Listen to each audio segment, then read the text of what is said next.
Have you ever wondered what might be hidden right beneath your feet? What if the floor of an old house held secrets from a time no one remembers anymore? Today, we'll follow the emotional story of a grandson who decided to renovate his grandparents' farmhouse and, upon removing the old floor, uncovered something so surprising it completely changed his family's history. Get ready to discover the details of this unbelievable find and understand how it connects the past and present in a unique way. If you're ready to uncover this mystery with me, let's dive straight in. Have you ever imagined finding a lost piece of humanity's history hidden in the most unlikely place? That's exactly what happened when Paul, a grandson determined to restore his family's old farmhouse, decided to face the dust, abandonment, and time itself. He had no idea that tearing out the old floorboards of his grandparents' home would lead to a discovery that would astonish even historians. It all began with the strong smell of rotting wood and the heavy air of decades of neglect. When Paul opened the door of the house, the past nearly swallowed him whole. Covering his face with his hand, he opened the windows, and the sunlight revealed a disheartening scene. Broken furniture, cobwebs, and a layer of dust so thick it seemed like a second coat of paint. He took a deep breath. What have I gotten myself into, he thought. The farmhouse, once the heart of the family, was now frozen in time. To Paul's father, David, that place was more than just a house. It was a capsule of memories. He had refused to sell it, even as the years took their toll. David kept the property alive as best he could, performing small repairs and protecting it from wanderers. But time won, and the community began calling it the Mackenzie Ghost House, a symbol of all it once was. When David passed away, the responsibility fell to Paul. He avoided the house for years, too preoccupied with his city life, until a letter from the county forced him to act. The structure was dangerously unstable, and the looming threat of demolition hung over the house like a dark cloud. Paul knew he had to make a decision: save what was left or lose the family legacy forever. Pulling up to the property for the first time in years, Paul crunched the numbers. The cost of repairs was astronomical. A new roof, updated electrical system, structural fixes, everything was out of reach. Selling the house seemed like the only option. But first, he needed to clean it up and make it minimally presentable. The following weeks were a battle against time and decay. Paul tackled the weed-choked yard that hid the front steps. Inside, the condition was even worse. Peeling wallpaper, unusable furniture, and stacks of boxes filled with forgotten belongings. Room by room, he sorted items to keep, donate, or throw away. It was a journey of sweat, memories, and an unexpected emotional connection.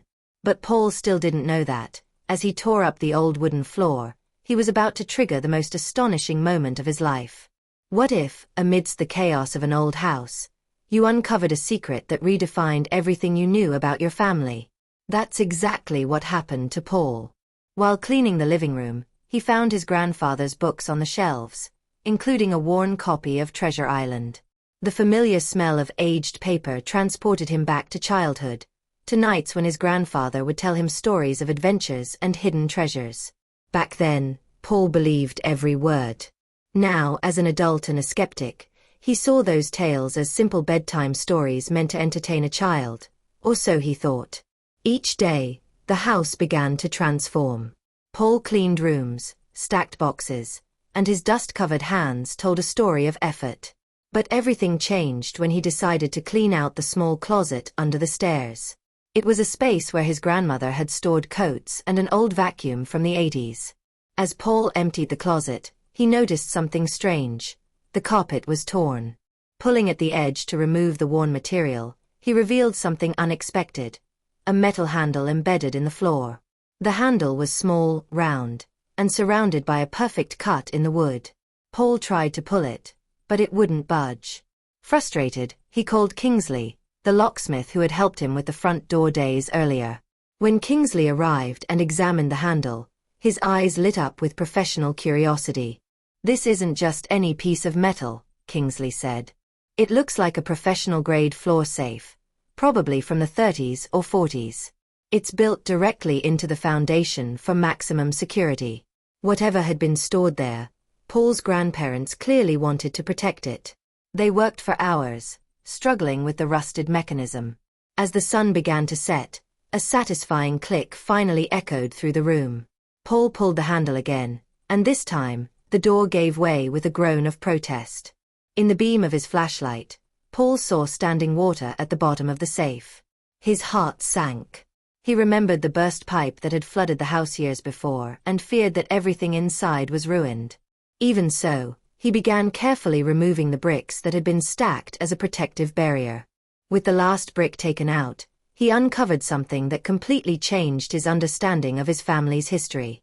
The first item was a 1937 coin collection book, with each page meticulously preserved. Paul's grandfather had wrapped each coin carefully, saving them from water damage. More coin collections followed, including Indian head pennies and rare coins Paul had only seen in collector catalogs. Then came the silver bars. They gleamed as though freshly polished, engraved with precise details of their origin and purity. Next, a rusted box caught his attention. Inside, he found jewelry and pocket watches, some damaged, others in pristine condition. But there was more. With each layer, Paul uncovered not just valuable objects but a glimpse into his grandparents' past, their passions, their care, and a secret they had protected for decades.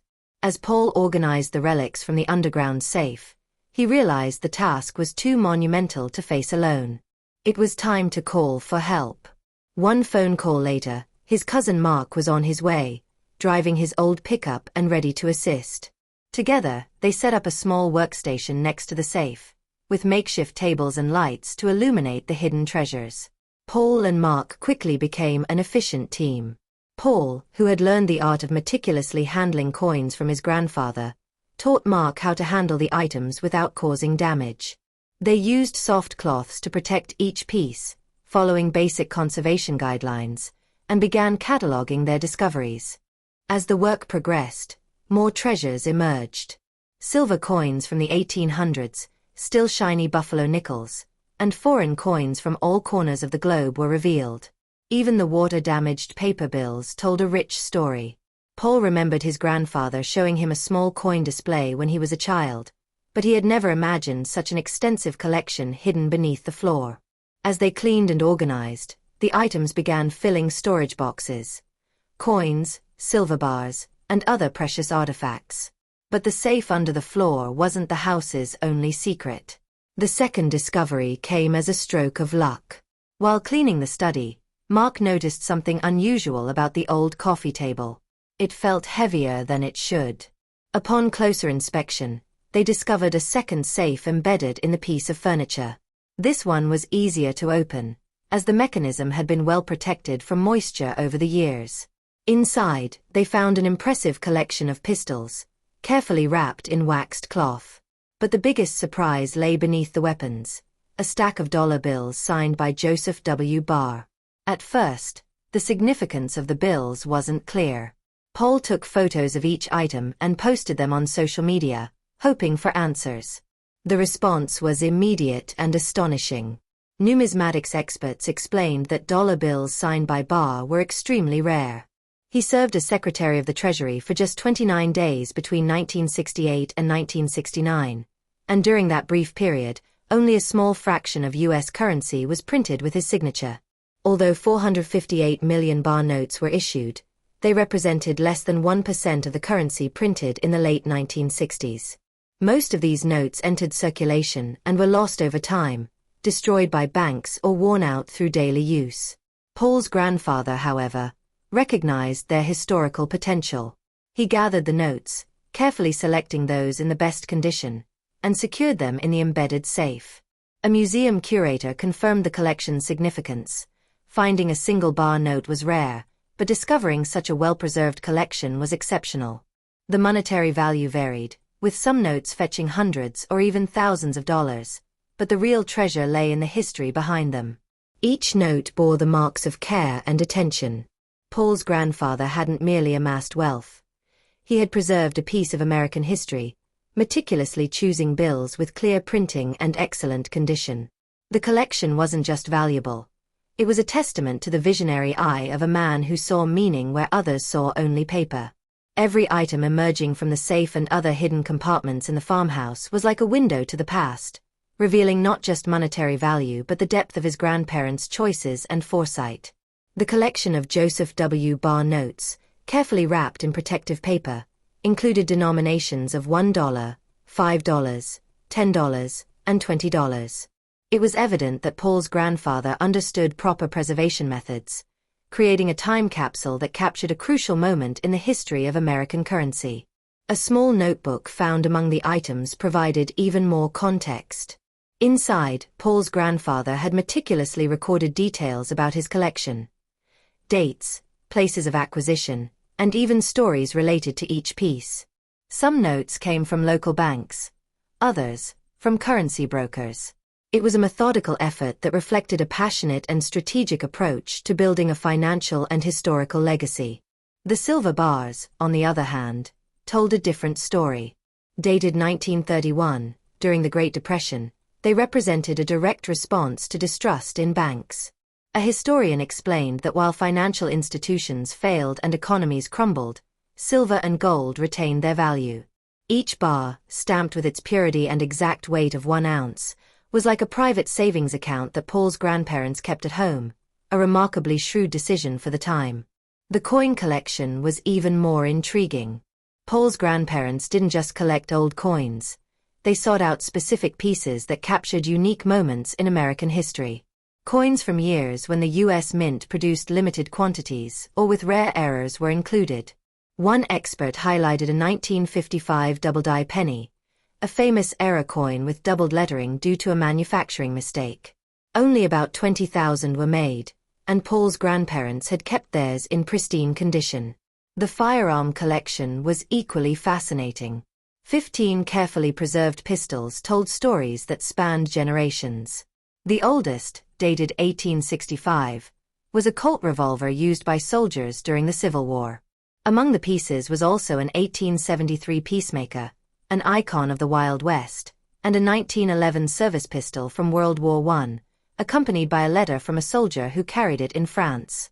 Each firearm came with paperwork verifying its authenticity and history, from a 1927 revolver used by police officers to a 1945 World War II pistol that Paul's grandfather had received from a fellow sailor.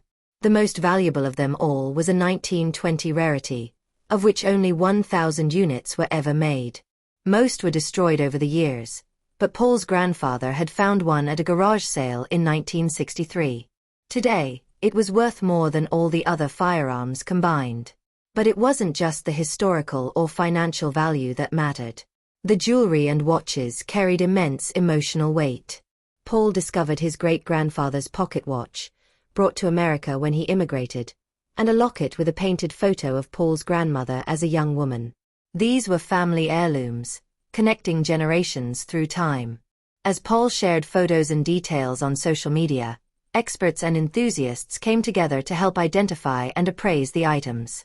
Yet the most valuable discovery wasn't what he found, it was what he learned. Each piece revealed a facet of his grandparents he had never known. Their strategic foresight, their passion for history, and their dedication to preserving something greater than themselves. It was as if Paul was rediscovering his heritage layer by layer, one discovery at a time. Paul quickly realized that the true treasure he had uncovered wasn't made of silver, gold, or valuable paper. It was his family's history.